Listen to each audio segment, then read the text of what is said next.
Il fut un temps où le silence vous mettait mal à l'aise.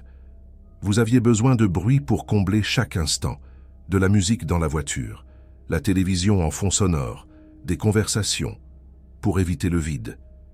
Mais quelque chose a changé, quelque chose de fondamental. Et maintenant, le silence n'est plus seulement tolérable. Il est devenu la relation la plus importante de votre vie. Eckhart Tolle a écrit un livre entier intitulé « Stillness Speaks » ou « Le silence parle ».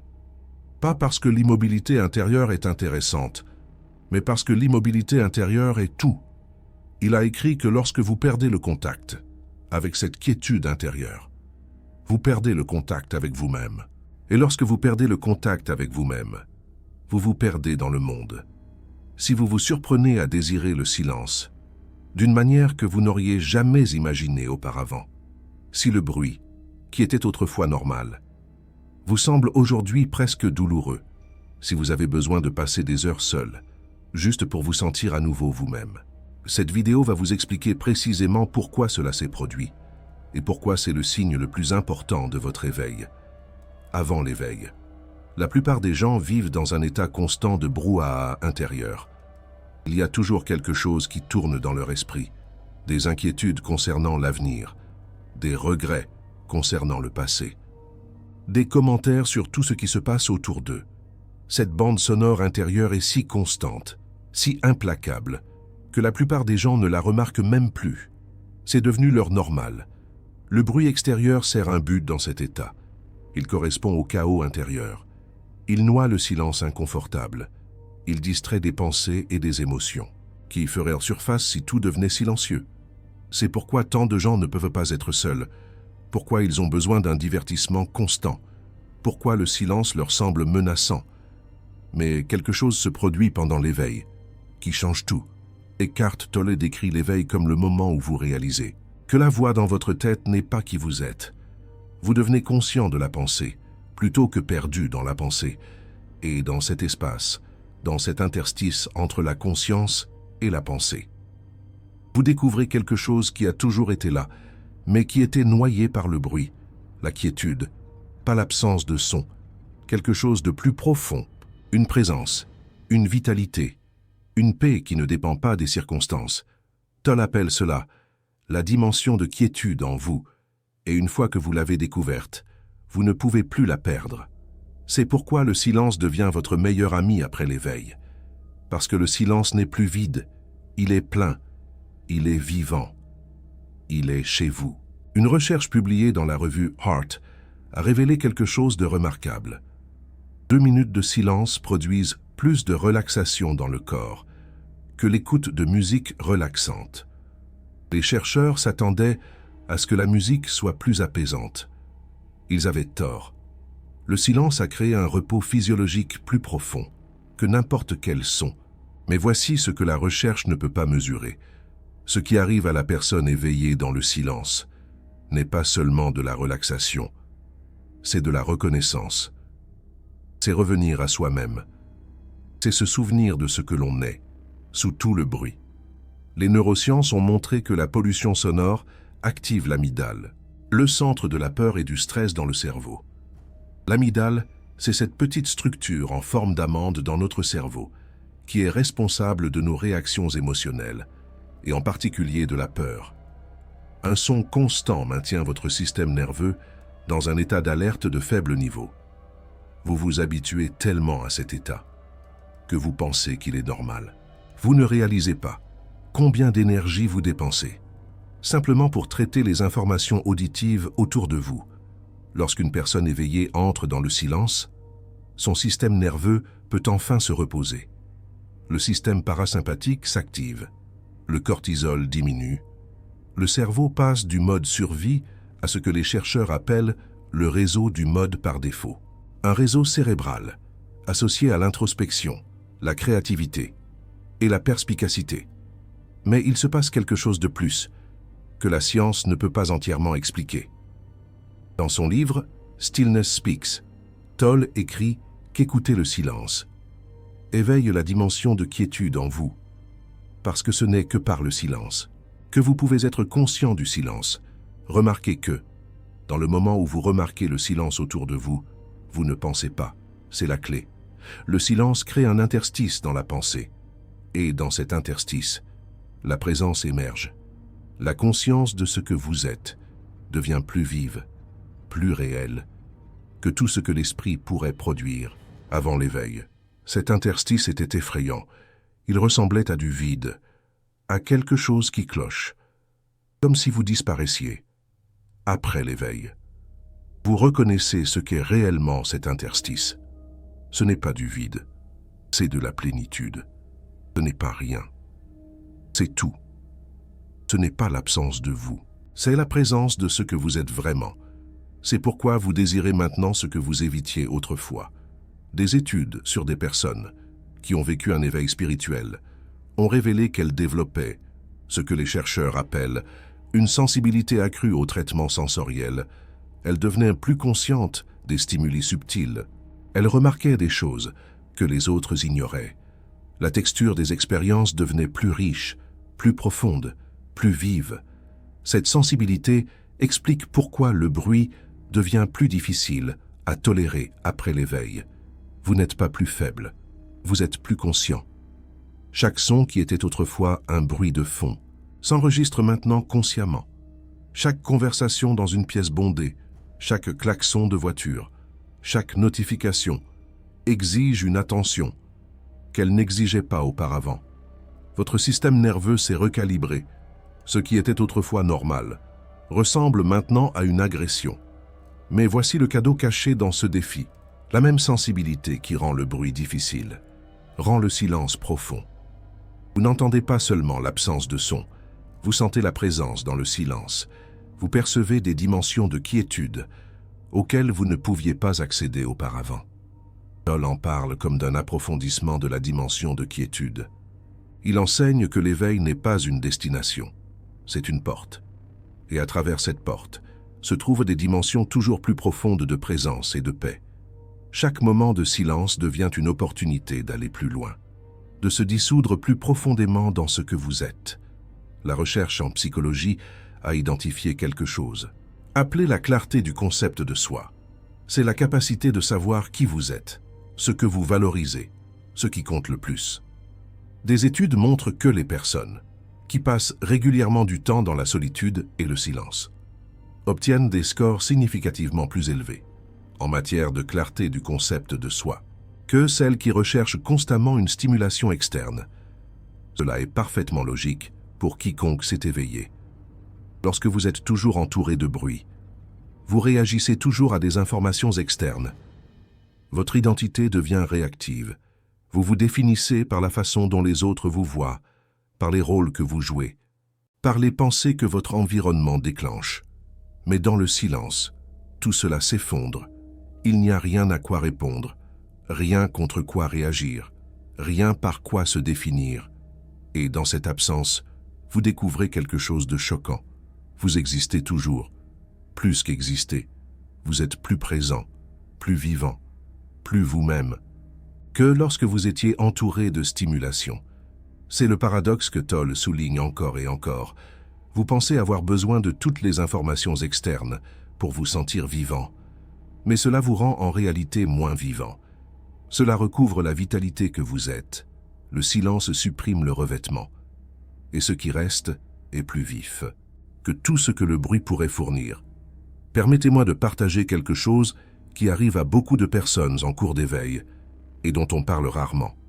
Après l'éveil, il y a souvent une période où l'on a l'impression de perdre sa personnalité. Les choses qui nous intéressaient avant ne nous intéressent plus. Les conversations qui nous passionnaient nous semblent maintenant vides. Les activités qui remplissaient notre temps semblent désormais dénuées de sens. Cela peut être terrifiant. On a l'impression de disparaître, comme si quelque chose n'allait pas, comme si l'éveil n'était pas un cadeau après tout. Mais voici ce qui se passe réellement. Vous ne vous perdez pas. Vous perdez le faux soi. L'identité construite à partir d'informations extérieures, la personnalité assemblée à partir des attentes des autres, le sens de qui vous étiez dépendant du brouhaha extérieur, et le silence est l'espace où cette dissolution se produit le plus intensément.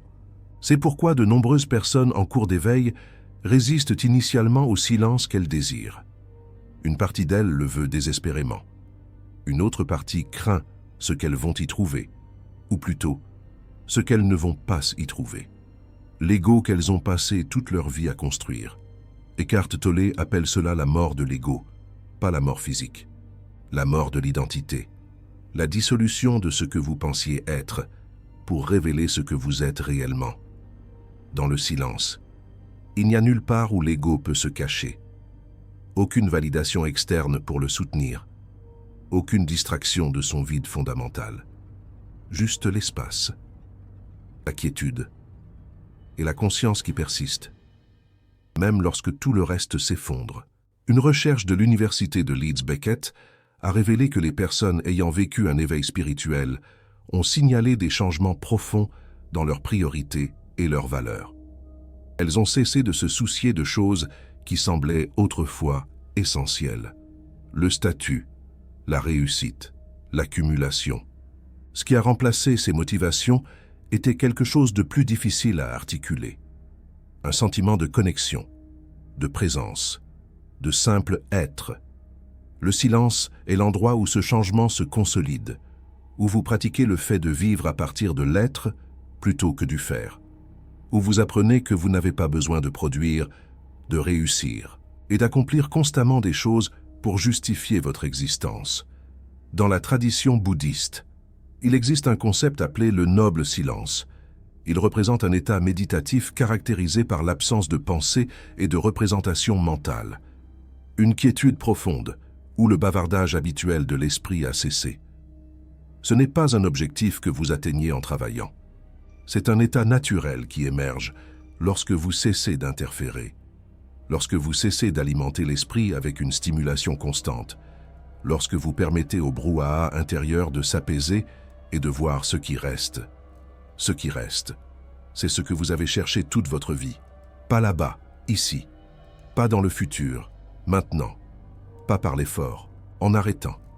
Eckhart Tolle enseigne que la quiétude parle, pas en mots, en présence, dans le silence vivant qui est votre véritable nature devenant consciente d'elle-même. Lorsque vous vous asseyez en silence, après l'éveil, vous ne faites pas rien. Vous faites la chose la plus importante possible. Vous vous souvenez de ce que vous êtes.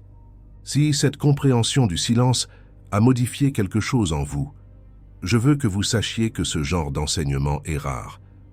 La plupart des contenus renforcent le brouhaha intérieur, vous incitent à chercher, vous incitent à consommer, vous incitent à vous distraire de la quiétude qui est déjà là.